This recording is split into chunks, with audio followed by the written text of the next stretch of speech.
ಎಲ್ಲರಿಗೂ ನಮಸ್ಕಾರಗಳು ಹಾಗೂ 2024 ಮತ್ತು 25ನೇ ಸಾಲಿನ ವಿದ್ಯಾ ಮಹೋತ್ಸವಕ್ಕೆ ಸುಸ್ವಾಗತ.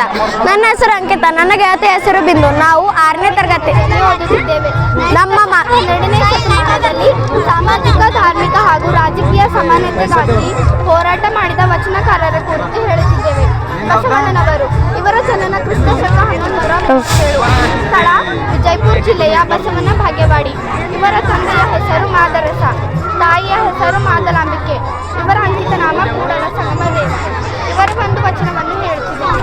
ಇವನಾರವೆ ಇವನಾರವೆ ಇವನಾರವನೆಂದೆನಿಸದಿರಯ್ಯ, ಇವ ನಮ್ಮವ ಇವ ನಮ್ಮವ ಇವ ನಮ್ಮವನೆಂದೆನಿಸಯ್ಯ, ಕೂಡಲ ಸಂಗಮ ದೇವಯ್ಯ ಇವ ಮನೆಯ ಮಗನೆಂದೆನಿಸಯ್ಯ. ಅಲ್ಲಮ್ಮ ಪ್ರಭು. ಇವರ ಜನನ 1160ರಲ್ಲಿ. ಸ್ಥಳ ಶಿವಮೊಗ್ಗ ಜಿಲ್ಲೆಯ ಶಿಕಾರಿಪುರ ತಾಲೂಕಿನ ಬೆಳಗಾವಿಯಲ್ಲಿ. ಇವರ ತಂದೆಯ ಹೆಸರು ನಿರಹಂಕಾರ, ತಾಯಿ ಸಜ್ಞಾನಿ. ಇವರ ಅಂಕಿತ ನಾಮ ಗುಹೇಶ್ವರ. ಇವರ ಒಂದು ವಚನವನ್ನು ಹೇಳುತ್ತೇನೆ. ಅನುಭವದಿಂದ ಹುಟ್ಟಿತ್ತು ಲಿಂಗ, ಅನುಭವದಿಂದ ಹುಟ್ಟಿತ್ತು ಜಂಗಮ, ಅನುಭವದಿಂದ ಹುಟ್ಟಿತ್ತು ಪ್ರಸಾದ, ಅನುಭವ ಅಣುವಿನಲ್ಲಿ ನಮ್ಮ ಗುಹೇಶ್ವರ ಲಿಂಗವನ್ನು ಪೌಸುಕಿ. ಧನ್ಯವಾದಗಳು.